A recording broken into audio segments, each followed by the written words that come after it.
Tonight on EWTN Live, we'll try to answer your questions about theology and the faith with one of our favorite answer guys. So please stay with us.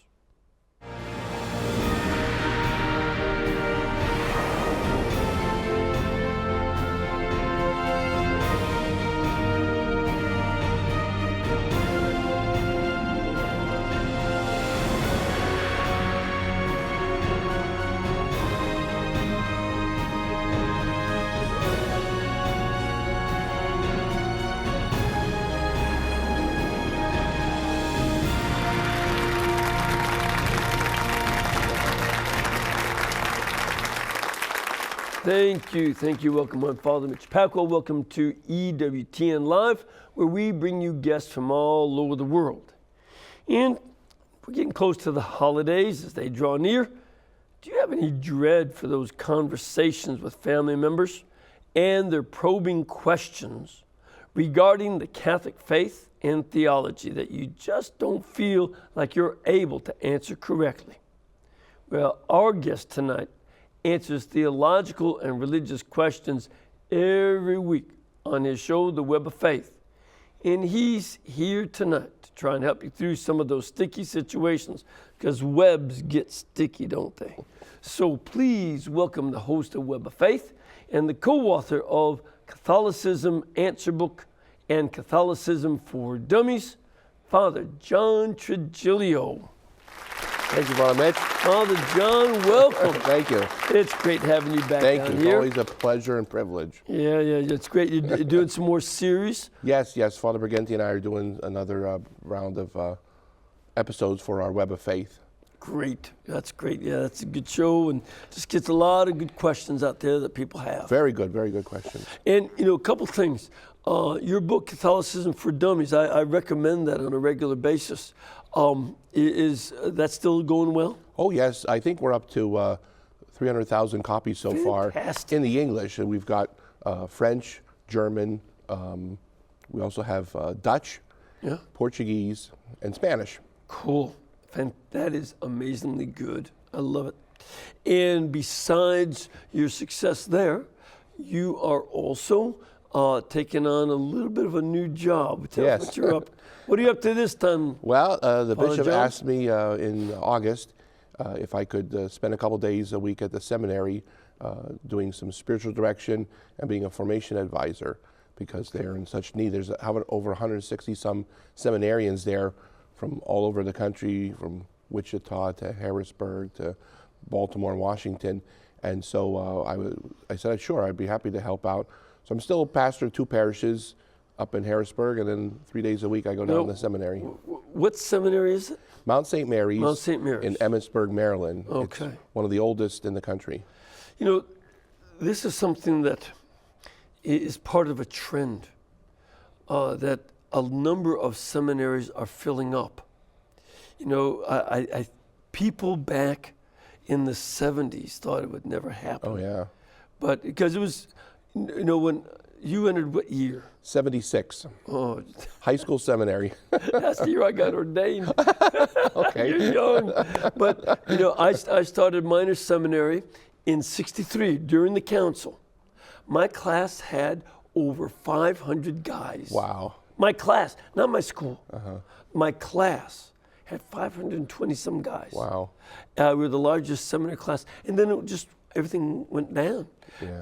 To see it going back up all around, and a number of seminaries around the country, it's very exciting. It is. It's very encouraging. And the quality of men has still remained very, very high. We're very impressed by that. And one of the things you're noticing is that you get a wide flavor of people from different dioceses coming.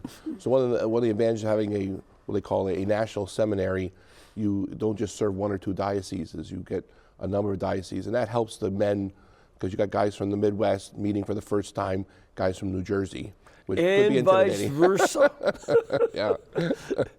I remember living in New York City back in the 70s. And, I met people who lived in the Bronx who had never been to Manhattan. They just stay there. They got everything, so why go anywhere? But this is a great thing to be able to meet, folks from all around the country, and also network with guys that will be future priest friends. That's a good thing, which you also do, don't you? You also work with priests. Yes. Who are, networking around the country. Yes, I'm the president of the Confraternity of Catholic Clergy, which is a national association of priests and deacons, which tries to promote ongoing formation among ourselves. And we model it after the 4 pillars, because we feel that the 4 pillars of formation that are mentioned in Pastoral from John Paul the Great. And the first is which is and that was we got to remind our folks what some of this is, that that was the exhortation on the priesthood and priestly formation. Yes. So what are those 4 pillars? The first is the spiritual pillar. So obviously that you're going to be focusing on their spirituality, making sure they get the sacraments and good prayer life and so forth. There's the intellectual intellectual pillar, or theological, that involves catechesis and learning theology, scripture, moral theology, and so forth. There's the pastoral component, where guys get exposure to working in a parish, being a chaplain at a hospital, visiting the sick, and helping folks, so that you can deal with the ideas, and you got your own prayer, but you got to meet and engage it's hands-on. with It's like almost being like an intern of sorts, and we try to give them a variety of experiences, so it's not just parish, but a broad base. So there's a little teaching, a little visiting a sick, and the fourth component, the 4th pillar, is the human, which in previous years wasn't really examined as much or treated, and it's dealing with health, physical, mental, emotional, making sure that they take care of themselves, but also interaction with other seminarians, interaction with the clergy, with the laity. It's a whole human dimension of being a good person overall. Yeah, it's one of the ways I always like to describe it is as integrating the various components of life. The temptation in the modern world, maybe before that, but I just know the modern world. The temptation is to put different parts of your life in different compartments, and they get isolated. What's going on intellectually is separated from your prayer life, what you do politically, what you do sexually, what you do morally, what you do in your social interaction. All these are different compartments. I like to remind people, the only time ships have compartments too, but the only time you lock them down is when it's sinking. Yes. When it's floating, you keep open. Exactly. Yeah, that's a great insight that you made, because it's so true that we are used to being compartmentalized, especially in the United States. Yes. That that's my political life. That has nothing to do with my religious life. Right. And we want the seminarians first to realize that, and then help the people they go to serve in the parishes to realize that you're a Catholic Christian 24/7, not just on Sunday when you go to Mass. Right, and that will affect your business. It should affect what you do in school, what you do in your life with your spouse, or if you're alone, how you relate to other people. All of that, that's all integrated, and it's a very important part of priestly formation, so we can form the folks as well. Yes, and so what we're trying to do is continue that formation, so that what was begun in the seminary, the confraternity tries to continue after ordination. Yes. Because again, a lot of the documents, like there was one on the ministry and life of priests that came out in the 2000s that was very influential and important. And it mentioned that ongoing formation is not a choice or an option, it's a necessity. Yeah, this, the idea, I use myself, both of us have advanced degrees. And even with an advanced degree, I can't say, well, I got my degree, so I know everything about the Bible. Yeah. You always got to learn. That's why we had you speak last year at our conference we had here in Hanceville, because we try to have every year some outstanding speakers to keep the guys up to date, but also to keep them fresh with the, not just with what's coming out of the Vatican recently, but just that they keep up to date with where the church is today. And because, doctors do it. They have conferences, they meet. Have to. Lawyers, every professional aspect of life, has these workshops or seminars. And we encourage priests that they need to do that. There's that fraternal component that's important, but there's also that ongoing formation, so that when you're in the parish, like you said, it's not a done deal. I'm finished with formation because I'm ordained, any more than a couple who's married says, well, we're done, we got married. Well, no, you had the wedding ceremony, but your marriage continues and grows every day of your life. And, I'm sure you find the same thing.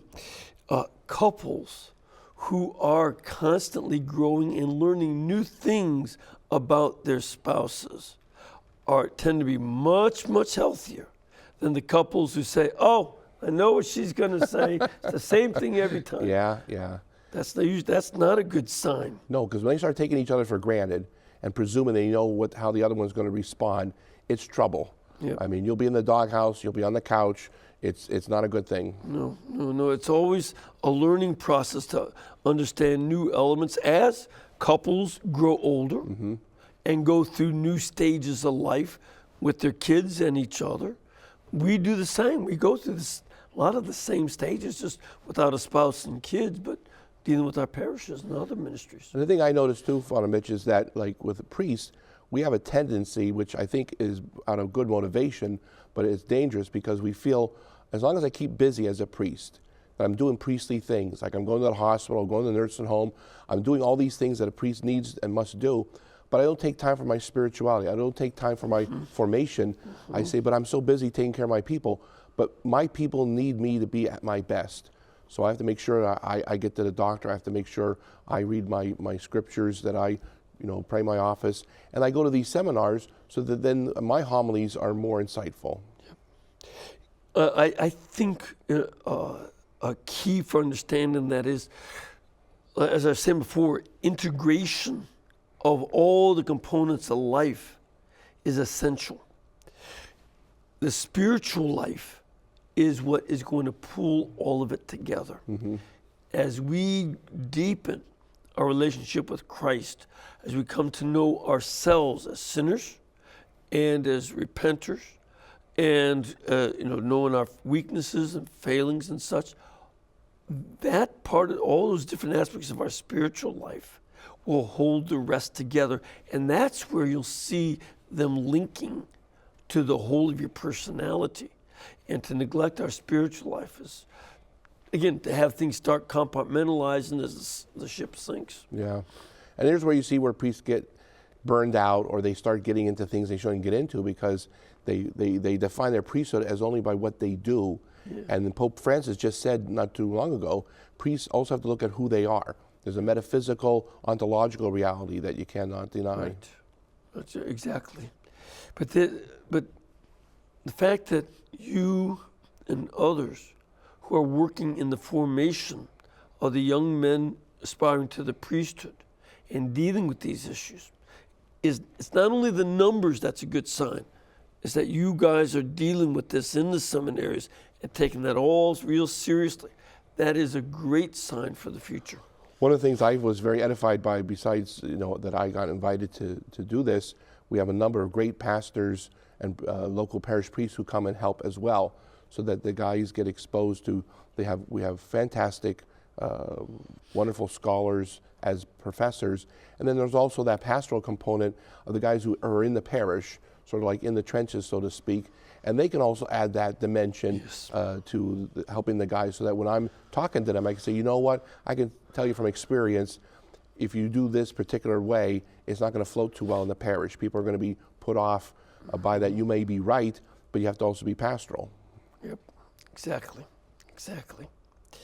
Now, with this good stuff, there's something that I'd like to ask you about, because I know you've been, dealing with this issue more recently. There is to me, highly risky, if not religiously dangerous situation down in Baton Rouge, Louisiana, very Catholic area, in which one of the priests is being ordered to violate the seal of the confessional.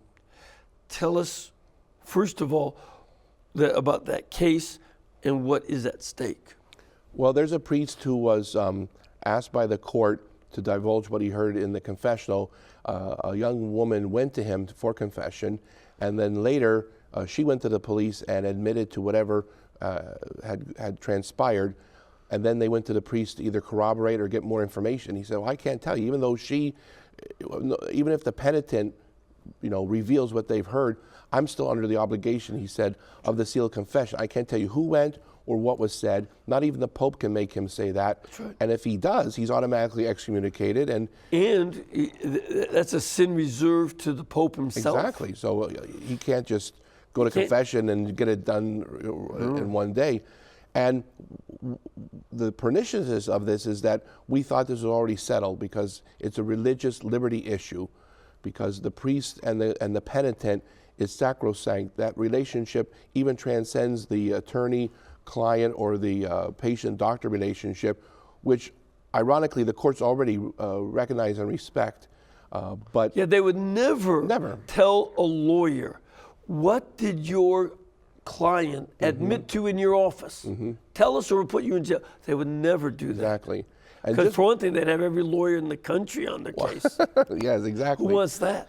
And I know there's some good motivation in that, a lot of this was precipitated by some of the sex scandals, and they're using the law that you have to report all known instances of abuse of minors. Now, just so that we make it clear too, the priest is not being accused of any sexual abuse at all. He is in the clear. No one's accusing him of anything. They're accusing him of knowing of some information about possible abuse. Whether or not that was discussed, he can't say. Because if you're in the confessional and someone says, Father, I've committed abuse or I'm thinking of abuse, you can't do anything any more than if they say I've planted a bomb in the church. I can't go out and then disarm it. I have to act as if I know nothing, because the integrity of the sacrament is so important. People have to know that when they go in that confessional, they can say absolutely anything, and the priest will never, ever divulge, which I've told people in my RCI classes, when you think about for 2,000 years, all the priests have ever been ordained in the world, and the ones who went bad, when's the last time you heard of one of the ones who left the priesthood, left the church, reveal what they've heard? Not even the bad ones. Not even the ones who went to prison, not even the worst of the worst spilled the beans on the confession. That tells you something right there. As a matter of fact, there's a famous case in France where a gardener at the parish killed a woman he was attracted to, and she had refused him. And the knife belonged to the parish. He left it there and went away with the woman's body in the garden of the rectory. The priest was arrested. Oh, and then he went to confession to that priest, told him what he had done. The priest was accused of the crime, convicted, and sent to Devil's Island, which was a penal colony for the French Empire. And he stayed there 2-3 years. He could not say, he could say, I didn't do it. He could, even though he knew the perpetrator, he could give no information. And he stayed in jail. The guy finally cracked and said, I can't stand it. That priest is a good man. He's in jail. I did the murder. They brought the priest back. He went back to his parish, acted as if nothing happened. But that's how serious it is, even when he will be in jail. Now, wasn't that the impetus for Alfred Hitchcock's movie, I Confess? That was exactly right. Now, I Confess, which was in French Canada. Yeah. This was actually in France, the real case. what is disturbing is people don't realize that if the court can get the priest to divulge one thing, then they can get him to divulge everything. Exactly. So that, let's say a husband and wife are having a divorce and it's getting nasty. Well, then if he can divulge what he's heard about abuse, then why not have him divulge what did the spouse tell you? What do you know about? Was he mean a husband, or was she cheating on him? There's so much that this transcends into, and yes, abuse is a horrible, wicked, heinous thing, but every single sin is forgivable if the penitent is repentant, and the sacrament outweighs everything else. Right. Now, there was another case in Oregon some years ago, back in the 90s, where a priest was talking to an inmate at a prison. And you know how they have those glass windows and a phone you talk to? The guards recorded the confession. And they were going to use it, and the diocese sued to make them destroy the tape because, again, they were infringing illegally on the seal of the confessional. And the diocese fought very, very hard to make that stop. Unfortunately, in this case, it's moved up a couple of levels. I think it had already went to a federal court, or federal judge that said the priest must tell what he's heard in the confessional. So now we're petitioning the Confraternity Catholic Clergy, a number of other organizations, like Catholic Action, and that are petitioning the Supreme Court to consider the case. So we file what is called a amicus curiae, which is Latin for friend of the court. Even though we're not directly involved, we're petitioning as an interested party because we're an association of priests and deacons, and this is a fundamental element of our faith. It would seem to me that with this kind of case, every bar association in this country should muster every lawyer, because if they can force us priests to break the seal of the confessional, what is to stop the courts from forcing lawyers to break the seal between their clients or doctors? This is something very serious on many levels. And it's not just priests that have to be alert to this or could go to prison for it. Exactly. And you can imagine if this applies then to the priest, it would apply to the penitent. Could you imagine somebody calling somebody into court and saying, what did you tell the priest in the confessional? You would have to tell them what you confessed, even though you told no one else. And maybe there's extenuating circumstances. They don't ask you that in the court. They just say, what did you say? And things could be taken out of context. So the penitents are in jeopardy just as much as the confessor. Absolutely. And it's this is a type of one more infringement on religious freedom that is going on in this country. Certainly the Health and Human Services mandates that were not voted into the Affordable Care Act, so-called Obamacare, but it was put in afterwards. And they infringe on our religious freedom as well. And this is something we must find unacceptable, and every person must find unacceptable. I mean, I love watching the news reports when they talk about suing the Little Sisters of the Poor. For they own nothing, they're poor. Exactly. But they put them out of business. Yeah. They would close them down. Yeah. And you see these little old sisters taking care of older folks, and you look at this like the government wants to go after them. Well, they do. They do. And people don't realize that religious liberty is one of our, first and foremost, right after the right to life. Yeah, well, it's mentioned first. Yeah, in the Bill of Rights, it's before freedom of speech. Yeah. And freedom of the press and freedom of assembly. And I remind people it's freedom of religion, not from religion. So like these atheists are putting up these billboards, stop the lying at Christmas time. I said, yeah, they have a freedom of speech. They can say those things, but they're trying to insist that religions keep quiet and stay to itself. No, we have a freedom of religion. we have the right to speak about faith. We're not shoving it down anyone's throat. We're allowed to talk about it. And so it's more than just a freedom of speech from our standpoint. It's also religious liberty. Right. And, and also we like to remind people, there is no mention of separation of church and state in the Constitution. Not in our Constitution. It existed in the Constitution of the French Republic and of the Soviet Union. But it's not, separation of church and state is not in our Constitution. Wasn't that a phrase that Jefferson used in commenting on the Constitution? No, not on the Constitution. Because the state of Connecticut was trying to make the Baptist church illegal in Connecticut. Because Connecticut was a, I forget what kind of denomination. It's the Congregational. Congregational, right, the one that President Obama belongs to. They were trying to stop the Baptists from worshiping. And he said there's a wall of separation between church and state that protects the church from the state. That was the context. And as a lot of folks don't realize, Jefferson wasn't even in the country during the writing of the Declaration of Independence. He was our ambassador to France. It was Madison that was key for the Constitution. Was it Madison, though, that I think used the phrase a line of distinction as opposed to wall? Yes, right. That's right.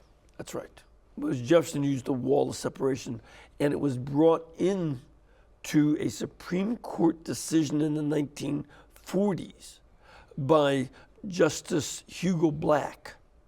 That's where it came into parlance. Hugo Black had been one of the leaders of the Ku Klux Klan here in Alabama before Franklin Delano Roosevelt appointed him to the U.S. Supreme Court. My goodness. And so he had a strong anti-Catholic bias, among perhaps other biases.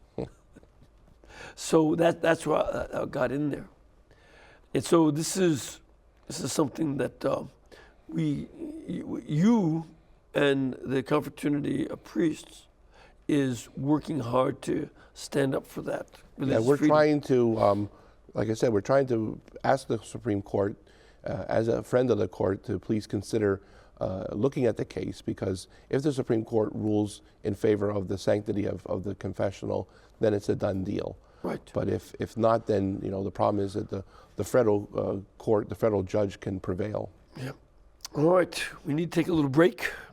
Again, if you're interested in finding out more about the confraternity of Catholic clergy, you can find them at www.catholicclergy.net.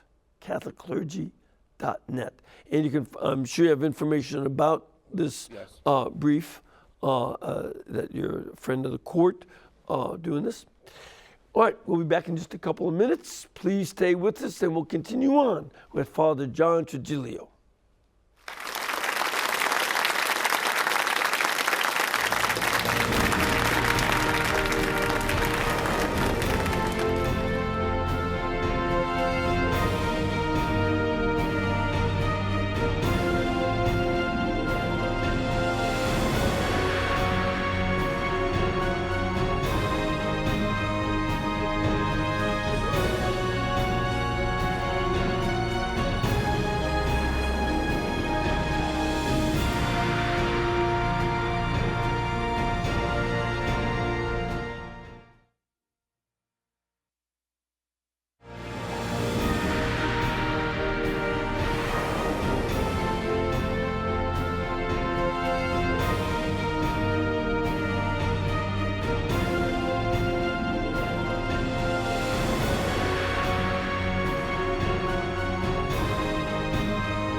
Thank you very much, and welcome back. First of all, I'd like to invite you to come here on pilgrimage. The weather's not too bad down here, is it? Very nice, very nice. Isn't it pleasant? Pleasant. Yeah, it's a little cooler up in Pennsylvania right now. A little bit. A little bit. And we'd love to have you come down here and join us. Some of you might be traveling back home after Christmas and have an opportunity to pass through Birmingham. Please stop by. We'll be doing shows right after the New Year's again, get back to some live programs. And you can contact our wonderful pilgrimage department by calling them at 205-271-2966. Or you can go to the website, EWTN.com, and they will give you information about when there are live programs available for you to join in, the times for masses. They'll give you information about how to get to Huntsville and visit the sisters up there, and also places to stay, places to eat. You know, we have some good places to eat here. Oh, we just went to barbecue this See, afternoon. there you go. You get that good old barbecue around here. It's delicious. So, and religious. Religious, yes. Heavenly, a golden rule, I should say. Golden rule. So. All right, so come on down here and join us. All right, you ready for some questions? Absolutely, Father. Let's start off with one question. Sir, where are you from? Hi, Father Mitch. I'm Jim Gaffney. I'm from St. John's, Michigan. St. John's, Michigan. Good to have you. And your question? Well, I was just curious as to what do you feel would be the most difficult aspect of being a priest? Most difficult aspect of being a priest? That's a good question. Or most challenging?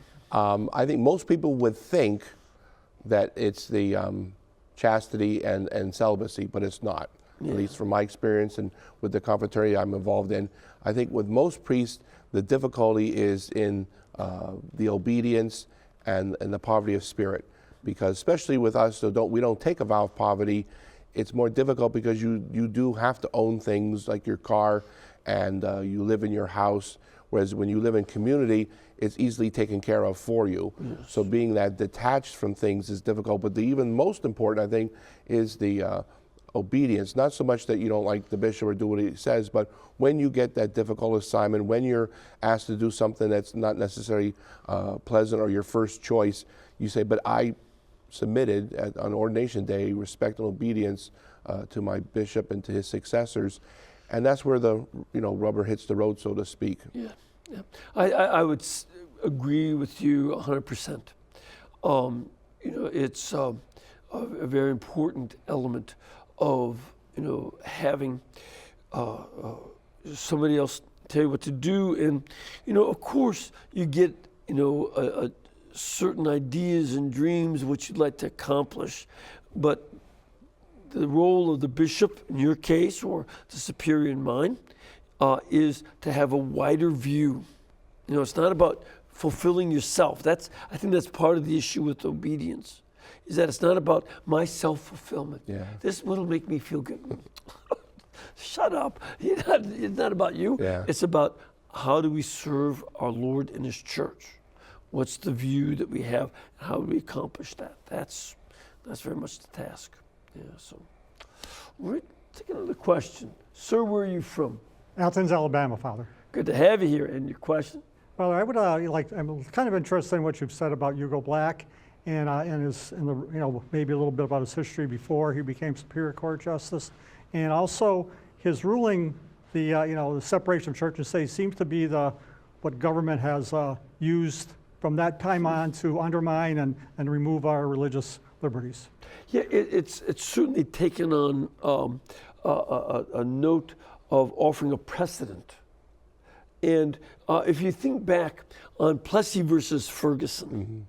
This was a decision back in 1895 or so, or maybe 94, 96, but right around 1895, saying that you can have separate facilities for black people so long as it is equal. Mm-hmm.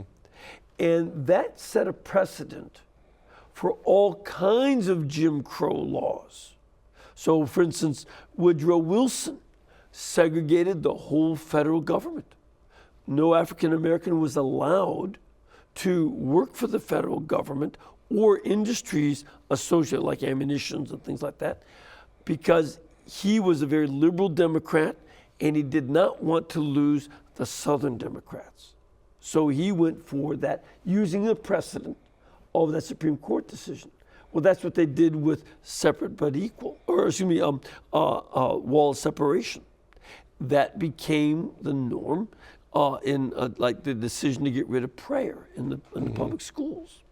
Were you around yet when that happened? 52. That was 62. I was born in 62. Yeah. So when you were just born, when I was a little kid, you could pray, and we always said the Our Father every day at school, and you could read the Bible, and we sang spirituals, down when I went to school in Florida. But then you couldn't have any more prayer. And I like to point out, in 62, they got rid of the Bible and prayer. By 67, they brought in metal detectors because of all the well, this that like became a precedent. But Hugo Black, you may remember Father Coyle. He was a priest at the downtown church, St. Paul's, which is now our cathedral. But this was not its own diocese then in the 1920s. And he was saying his office, praying on the front porch. And a Methodist minister came and shot him to death. And it was Hugo Black that not only defended that minister, but prevented a key witness from testifying that it was in cold blood, and he got the minister off, also because he had stacked the jury with members of the Ku Klux Klan. So that was part of it. And he also wrote a law for the state of Oregon, which made Catholic schools illegal. Wow. The only state that ever, because the Ku Klux Klan was very influential in Oregon. We think of Oregon as being very liberal today, but it was a very strong Ku Klux Klan. And he wrote the legislation for them. And it was thrown up by the Supreme Court. But that was a little bit more about Hugo Black. So he seems to have had some changes for the better in some parts of his life later on. His racial attitudes really, really improved. He voted in favor of Brown versus School Board, I believe.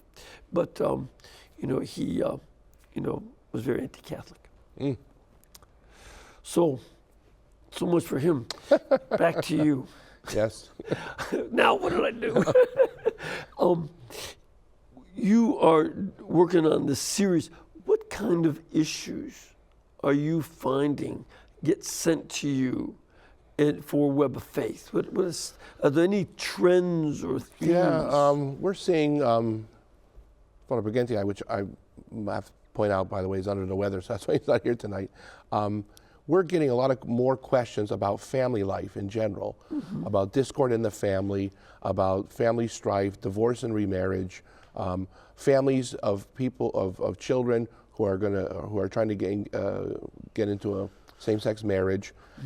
What should we do? Should we go? What about parents who have children who are living together? But there's a lot of family issues, which I find very interesting because we've got this upcoming World Meeting of Families next September in 2015 with Pope Francis visiting. It's very that'll be here in the United States. In the United States, in Philadelphia. So it'll be very. And it's not just. I think it's providential, not just coincidental, because we're seeing much more family problems and family strife. And even in the seminary, a lot of the seminarians, they're excellent men, but a lot of them are coming from broken families or families with turmoil. It's not like when you and I were growing up where, the family was solid and was the pillar of society. Now the family's being attacked and people are feeling the brunt of it. Like some of the questions we get is, well, Father, I go to church, I go to Mass, but my spouse doesn't. And we both were cradle Catholics. And then there's tension because one is more religious. Well, we tell them, first of all, keep praying, keep inviting. Don't nag, but keep inviting. Yeah. If they say no, just take it at no, but never stop asking. And when you think of St. Monica, all the years, she persevered in her prayers, both for her husband and for her son. And reminding the folks that her son, Augustine, not only joined a cult, but he also was living with his girlfriend, a concubine, had a child by her, and then dumped her when he found a rich girl. So this is what she's dealing with. Yeah, yeah. And so that persistence is what you recommend. Yeah, and we even mentioned that, having a little devotion to Saint Monica would be of help. But what's really heartening is to know that people are out there searching for some guidance, and sometimes they don't feel comfortable for whatever reason to go to their parish priest. So they'll send questions here to EWTN, and we always ask them, please consider going to your parish priest, going to your parish deacon, and talking to them first. Not because we don't want to answer your questions, but you need that personal touch, not just we're telling you on TV or on the internet, but you need that personal touch where you're looking at each other face to face.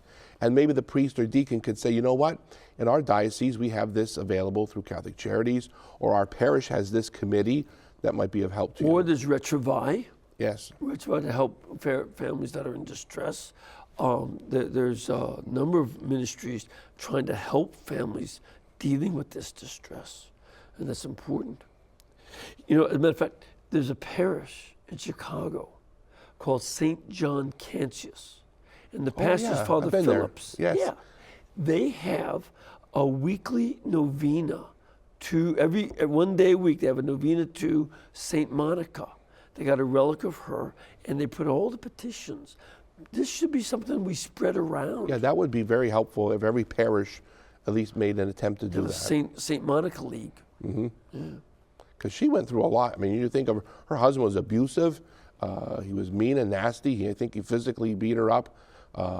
He used to hit the sauce, and I think even she herself had a little problem when she was young. When she was younger, but she had a rough marriage, and her son wasn't the best offspring until later in his life. Yeah, and another very important family problem is that of a lot of children are being born out of wedlock. 43% of all children in the country are born to unmarried women.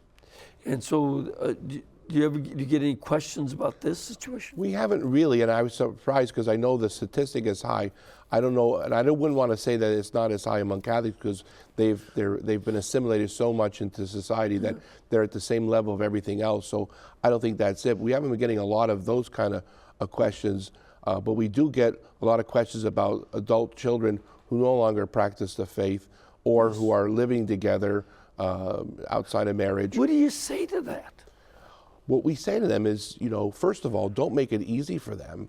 Like if your son or daughter comes to visit, like around the holidays, tell them they're more than welcome to come. They're more than welcome to bring their friend with them, but don't let them sleep together. Say if you want to do that, you go to a hotel and pay for it yourself. But if you want to come into my house under my roof, you stay in separate bedrooms. Well, Dad, we're sleeping.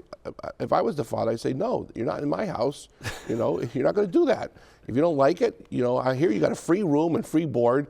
And if you want to be stupid enough to go down to the hotel and pay, then you go. Yeah. But always let them know you get their waffles, not your mother's. That's right. But I tell them, you have to use a little. I hate to use the term tough love because it's had some bad connotations to it, but you have to use fraternal correction as it's described in the scripture. You have to be discreet, okay? You have to speak in private. You don't want to do this at the dinner table, at Thanksgiving dinner and say, hey, Junior, you got to knock it off here. But you have to show that you're interested because if, Father Mitch, if somebody had a health problem and you knew about it, and let's say you knew the doctor says, they got to quit smoking or they got to lose weight or whatever, they got to stop drinking. You as a concerned parent would say that to them. Even though they might say, mind your own business, you would feel as a parent negligent if you didn't at least try and say at least once. Right.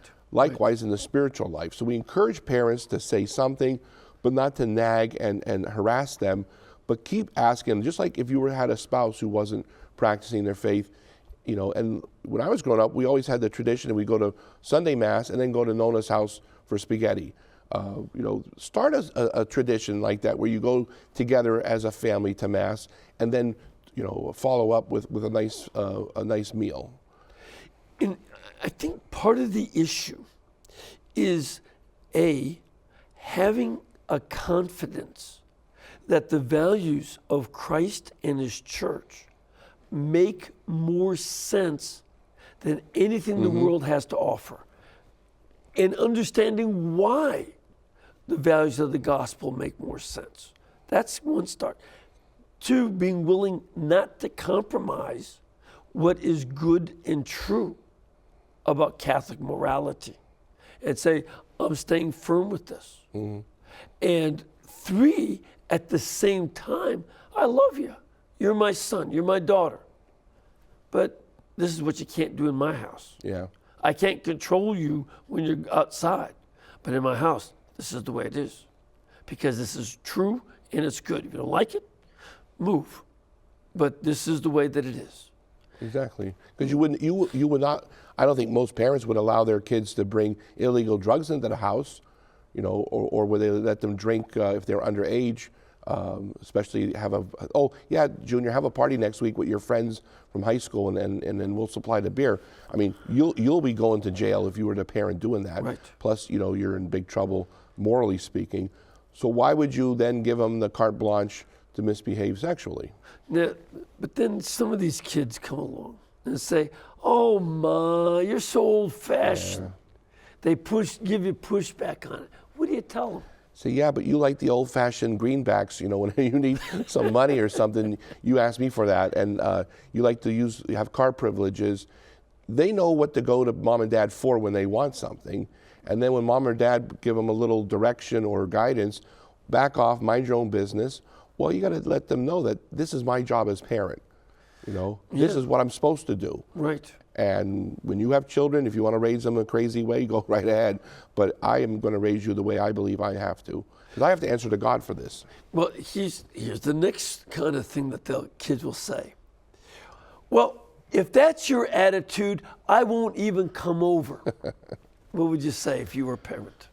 I would say, Wait, first of all, I knew her. What would your mama say if you said that to her? I'd be missing a few teeth. You know, she's shorter than me. I'd be missing a few teeth.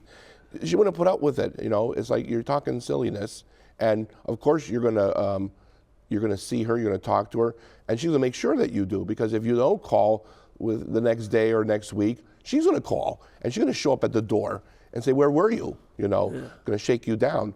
But you know, the parents have to show strength and say, you know, don't buy into call their bluff, you know. Yeah, part of it is they will try to use emotional manipulation. Yeah. They'll try to do that when they're 1 year old, and they'll try to do it when they're 21. And this is where I have to say, I won't be manipulated. Yeah. You know, your emotions don't rule my life.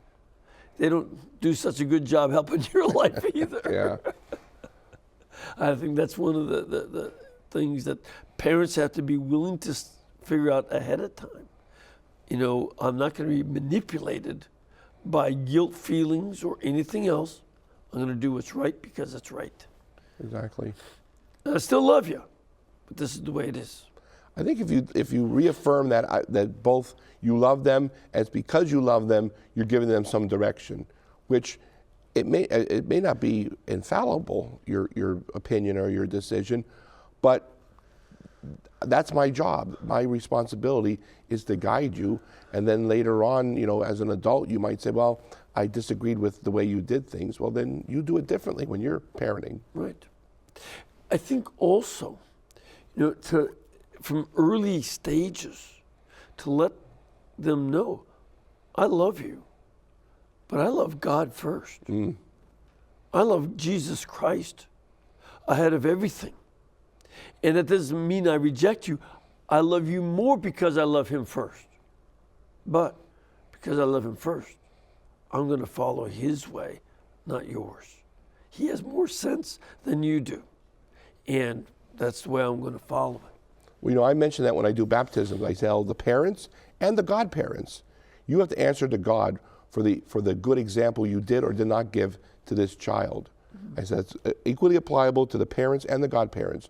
You must give good Christian witness. Otherwise, you're in big trouble with the guy upstairs. Yep. So again, we have that responsibility. Now,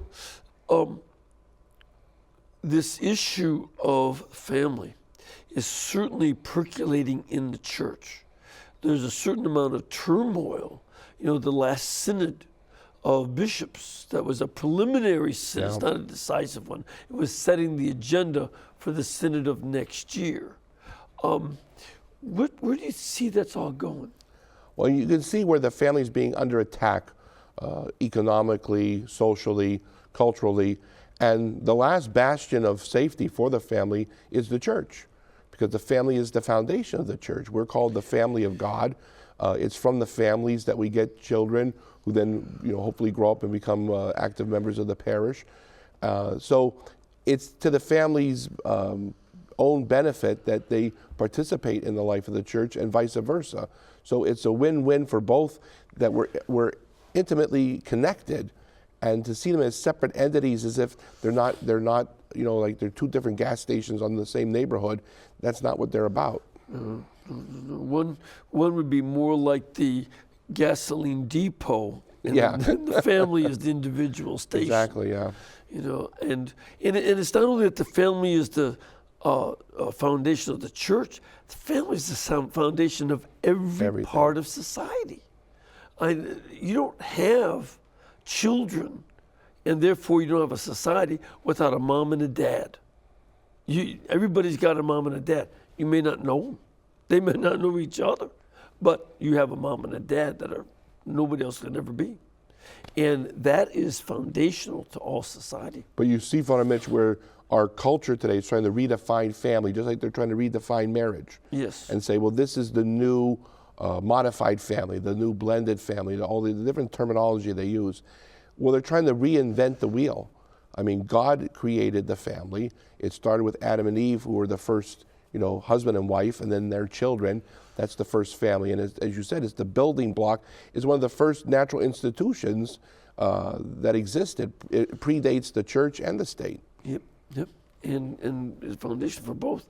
And I think, you make an interesting point, that they're trying to, redefine the family. I think that it's not so much they're trying to redefine.